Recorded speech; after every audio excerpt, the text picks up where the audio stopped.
السلام علیکم معزز سامعین کرام، میں ہوں آپ کا میزبان عمر ڈار اور آپ دیکھ رہے ہیں نیوز ون ڈیجیٹل۔ آج کے اس ویلوگ میں ہم جن موضوعات پہ بات کریں گے اس میں جو ہے عمران خان کی جانب سے جو سول نافرمانی کی تحریک کا اعلان کیا گیا ہے اس پہ ہم بات کریں گے۔ سول نافرمانی کی تحریک ہوتی کیا ہے، اس کو کیسے چلایا جاتا ہے، اور دنیا میں سب سے پہلے یہ تحریک کس نے چلائی، اس حوالے سے بھی ہم بات کریں گے۔ دوسری جانب پاکستان تحریک انصاف کا لاسٹ کارڈ کیا ہے، اس کے اوپر بھی جو ہے ہم جو ہے وہ اپنا تجزیہ آپ لوگوں کے سامنے رکھیں گے۔ سب سے پہلے تو بات کرتے ہیں پاکستان تحریک انصاف کی جانب سے جو گزشتہ ماہ 24 نومبر کو احتجاج کی کال دی گئی تھی، جسے لاسٹ کال بھی کہا جا رہا تھا، اور تحریک انصاف کے جو ترجمان تھے ان کی جانب سے کہا جا رہا تھا کہ ملک بھر سے جو پی ٹی آئی کے کارکنان ہیں وہ اسلام آباد ڈی چونک جائیں گے اور بانی پی ٹی آئی کو رہا کروا کر اپنے ساتھ لے کر جائیں گے۔ لیکن اس احتجاج کے جو نتائج آئے وہ آپ سب کے سامنے ہے۔ میں صرف یہ کہوں گا کہ ایک ٹریجک اینڈنگ ہوئی اس احتجاج کی۔ کس کی ہار تھی، کس کی یہ جیت تھی، یہ تو نہیں کہا جا سکتا، لیکن اس میں جو شہادتیں ہوئیں، جو لوگ زخمی ہوئے، خواہ ان کا تعلق سیکیورٹی فورسز سے ہو یا مظاہرین سے ہو، وہ بحیثیت انسان، بحیثیت پاکستانی ہم سب کی جو ہے وہ ہار تھی۔ تو اب بات کرتے ہیں سول نافرمانی کی تحریک کا اعلان کیا گیا ہے بانی پی ٹی آئی کی جانب سے۔ ان کا کہنا ہے کہ اگر جو ہے 14 دسمبر تک 9 مئی اور 24 نومبر پر شفاف تحقیقات کے لیے جوڈیشل کمیشن نہیں بنایا جاتا اور سیاسی قیدیوں کو رہا نہیں کیا جاتا، تو وہ 14 دسمبر سے سول نافرمانی کی جو ہے وہ تحریک چلائیں گے، جس میں پہلے مرحلے میں جو وہ بیرون ملک پاکستانی مقیم ہیں ان سے کہا جائے گا کہ وہ جو ترسیلات زر ہیں وہ اپنی محدود کریں، اور اس کے بعد دوسرے مرحلے میں اس سے بھی آگے جایا جائے گا۔ تو سول نافرمانی کی جو تحریک ہے وہ اس کی اگر تھوڑا تاریخی تناظر میں بات کی جائے تو سب سے پہلے مہاتما گاندھی نے یہ تحریک چلائی تھی 1930 میں۔ ویسے تو مہاتما گاندھی کے بہت سے متعدد مطالبات تھے، لیکن اس میں سر فہرست جو تھا، جو مشہور ہوا، کہ اس کو جو ہے نمک کے حوالے سے جو ٹیکس لگائے گئے تھے، جو عام شہری تھے ہندوستانی ان پہ نمک بنانے پہ اور اسے بیچنے پر پابندی عائد کی گئی تھی، یہاں تک کہ اسے خریدنے پر بھی بھاری ٹیکس لگائے گئے تھے۔ تو مہاتما گاندھی کی جانب سے 1930 میں جو ہے یہ سول نافرمانی کی تحریک کا اعلان کیا گیا، جس میں احمد آباد کے قریب سابرمتی جو ہے ایک مقام سے انہوں نے پیدل 240 کلومیٹر دور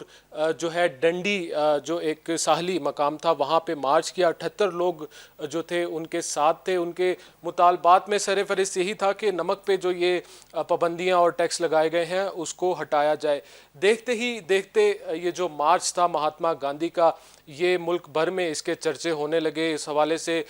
جو برطانوی سامراجی حکومت تھی ان کی جانب سے متعدد پرتشدد کریک ڈاؤنز بھی کیے گئے۔ اس میں جو ہے وہ ہزاروں گرفتاریاں بھی عمل میں لائی گئیں، لیکن جو مہاتما گاندھی تھے وہ ڈنڈی کے مقام پر پہنچ کر انہوں نے وہاں پر سمندر سے نمک نکالا اور جو قانون تھے برطانوی سامراج کے ان کو توڑا، تو جس کے بعد مہاتما گاندھی کو بھی اریسٹ کر لیا گیا۔ لیکن جو تحریک تھی وہ اتنا زور پکڑ چکی تھی، ملک بھر میں پھیل چکی تھی، تو جس کے باعث جو برطانوی حکومت تھی ان کو گھٹنے ٹیکنے پڑے اور مہاتما گاندھی کے جو مطالبات تھے وہ تسلیم کرنے پڑے۔ یہ یہاں سے تو آغاز ہوا سول نافرمانی کی تحریک کا، جو دیکھتے ہی دیکھتے دنیا میں ایک ٹرینڈ بن گیا۔ بہت سی اس کے بعد جو ہیں وہ اس طرح کی تحریکیں چلائیں گے، جس میں جو ہے قابل ذکر اگر امریکن سول رائٹس جو مومنٹ تھی، جو کہ 1950 کی دہائی میں چلائی گئی، اور اس کی جو قیادت تھی وہ مارٹن لوتھر کنگ نے کی، اور اس کا جو مقصد تھا وہ یہ تھا کہ امریکہ میں جو مقیم امریکی ہیں ان کو حقوق دیے جائیں، ان کو ووٹ کا حق دیا جائے، جس کے نتیجے میں 1964 میں جو ہے سول رائٹس ایکٹس اور 1965 میں ووٹنگ رائٹ ایکٹ جو ہے وہ منظور کیا گیا اور یہ تحریک کامیاب رہی۔ اس کے بعد جنوبی افریقہ میں نسل پرستی کے خلاف تحریک بھی قابل غور ہے، جو کہ سیاہ فام لیڈر نیلسن منڈیلا کی قیادت میں چلائی گئی۔ انہوں نے احتجاج، بائیکاٹ، مظاہرے کے ذریعے جو ہے وہ سول نافرمانی کی تحریک چلائی اور یہ تحریک بھی کامیاب رہی۔ اور 1994 میں جو ہے وہ نیلسن منڈیلا جو تھے وہ جنوبی افریقہ کے پہلے سیاہ فام جو ہے وہ صدر منتخب ہوئے۔ یہ جو نسلی امتیاز جو ہوتا تھا، اپارتھائڈ اسٹیٹ کہا جاتا تھا جنوبی افریقہ میں، اس کے خلاف یہ تحریک چلائی گئی تھی جو کہ کامیاب رہی۔ اس کے علاوہ پھر امریکہ میں وومن رائٹس کے حق میں بھی تحریک چلائی گئی کہ انہیں جو ہے وہ ووٹ کا حق کے جو رائے دہی وہ استعمال کرنے دیا جائے، وہ بھی۔ تو اس طرح دنیا کے مختلف ممالک میں یہ جو ہے اس طرح کی تحریکیں چلائی گئی، متعدد کامیاب رہیں اور متعدد جو ہے وہ ناکام رہی۔ تو اب ہم واپس آتے ہیں اور بات کرتے ہیں کہ جو ملکی اس وقت سیاسی صورتحال ہے، عمران خان کی جانب سے جو یہ دھمکی دی جا رہی ہے حکومت کو کہ ان کے مطالبات اگر تسلیم نہ کیے گئے تو وہ 14 دسمبر کو یہ سول نافرمانی کی تحریک چلائیں گے۔ تو اگر زمینی حقائق کی بات کی جائے، زمینی حقائق کو دیکھتے ہوئے ہم ایک تجزیہ دیں کہ کیا یہ تحریک کامیاب رہے گی یا نہیں، تو اس کا جواب یہی ہوگا کہ یہ تحریک جو ہے وہ کامیاب نہیں ہو سکے گی، چونکہ جب وہ انہوں نے 126 دن کا جو ہے ایک مشہور زمانہ دھرنا بھی دیا تھا، تو اس کے دوران بھی عمران خان کی جانب سے سول نافرمانی کی تحریک کا اعلان کیا گیا تھا۔ اس وقت آپ کو بتاتا چلوں کہ بگ باس کا انہیں آشیرواد حاصل تھا اور وہ جو ہے ان کو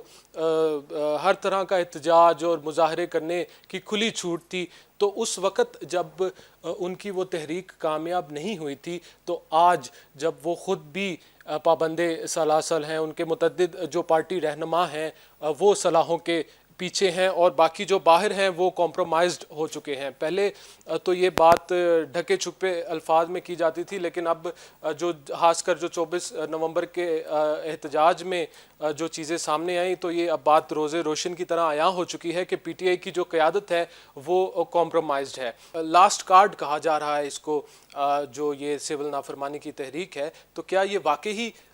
لاسٹ کارڈ ہے؟ تو اس کا بھی جواب ہے نہیں۔ 24 نومبر کے جو احتجاج تھے اس کو بھی لاسٹ کال کہا گیا تھا اور اب یہ جو تحریک ہے اس کو لاسٹ کارڈ کہا جا رہا ہے۔ تو کیا یہ لاسٹ کارڈ ہوگا؟ نہیں، کیونکہ اگر یہ اس کے مطلوبہ نتائج نہ بھی ملے عمران خان کو، تو وہ اس کے بعد last option, last move, last action, اس طرح سے مختلف جو سیاسی مووز ہیں وہ کرتے رہیں گے۔ اس کی دو جو ہیں وہ وجوہات ہیں۔ ایک تو یہ کہ وہ خاموش نہیں ہو سکتے، وہ خاموشی افورڈ نہیں کر سکتے، چونکہ ہم نے دیکھا کہ 2018 کے بعد جب نواز شریف بھی کچھ اسی طرح کی حالات سے گزر رہے تھے تو وہ خاموش ہو گئے تھے، اور وہ ایسے خاموش ہوئے کہ وہ آج جب ان کے بھائی وزیر اعظم ہیں ملک کے اور ان کی جو بیٹی ہے وہ وزیر اعلیٰ ہے پاکستان کے سب سے بڑے صوبے کی، تو آج تک وہ ان کی خاموشی اس طرح سے نہیں جو ہے وہ ٹوٹ سکی۔ اور دوسری اس کی جو وجہ ہے وہ ان کی پرسنالٹی ہے، ان کے جو فالوورز ہیں ان کے نزدیک عمران خان ایک سپر ہیومن ہے، ایک سپر جو ہے سپر ہیرو کی طرح ان کے فالوورز انہیں دیکھتے ہیں، ان کو مرشد بھی کہا جاتا ہے۔ ان کا یہ جو اورا ہے، اگر یہ ان کا اورا ختم ہو گیا، اگر انہوں نے گھٹنے ٹیک دیے، ہار مان لی، خاموش ہو گئے یا ڈیل کر لی، تو ان کی یہ جو اورا ختم ہو گیا تو ان کی سیاست بھی ختم ہو جائے گی۔ تو یہ تو ہم نے بات کی جو تحریک انصاف کی جانب سے جو اسٹریٹجی، جس اسٹریٹجی کے تحت چلا جا رہا ہے، اور حکومت بھی اس کو کاؤنٹر کرنے کے لیے کوئی جو ہے وہ کمی نہیں چھوڑ رہی۔ تو دونوں جانب سے جو ہے وہ اپنی سیاسی پوائنٹ سکورنگ کا سوچا جا رہا ہے۔ عوام کا جو ہے وہ کسی کی جانب سے بظاہر جو ابھی تک کے اقدامات کیے گئے ہیں، نظر تو یہی آ رہا ہے کہ عوام کا نہیں کوئی سوچ رہا، اپنے سیاسی مقاصد حاصل کرنے کے لیے ہر حد سے گزر جانے کے لیے تیار دکھائی دے رہے ہیں یہ جو سیاسی جو لیڈرز ہیں، قائدین ہیں۔ تو اب ہونا کیا چاہیے؟ اگر تو یہ جو سیاسی جو پس منظر ہے اس کو دیکھا جائے تو دونوں جو فریقین ہیں یا تینوں فریقین کہہ لیا جائے ان کو بیک فٹ پہ جانا چاہیے. عمران خان کو بھی جو ہے وہ ایک واریر کے مائنڈ سیٹ سے نہیں سوچنا چاہیے, ایک اسٹیٹس مین کے جو ہے وہ مائنڈ سیٹ سے سوچ کر ان کو بیک فٹ پہ جانا چاہیے اور سسٹم کے اندر سسٹم کا حصہ بن کر جو ہے وہ جد و جہد کرنی چاہیے. چونکہ وہ جن سے ان کو اختلاف ہیں, جس فریق سے ان کو اختلاف ہیں, ان کو سب سے زیادہ طاقت بھی ان کے دور میں ہی ملی ہے. تو ان کو سسٹم میں بیک فٹ پہ جا کے سسٹم میں واپس آ کر جو ہے وہ سسٹم کو بہتر کرنے کے لیے اپنا کردار ادا کرنا چاہیے. اگر حکومت کی بات کی جائے اور طاقتور حلقوں کی بات کی جائے تو انہیں بھی موقع دینا چاہیے عمران خان کو کہ وہ سسٹم میں واپس آئیں, انہیں اسپیس ملنی چاہیے. چونکہ عمران خان, نواز شریف اور الطاف حسین میں زمین آسمان کا فرق ہے.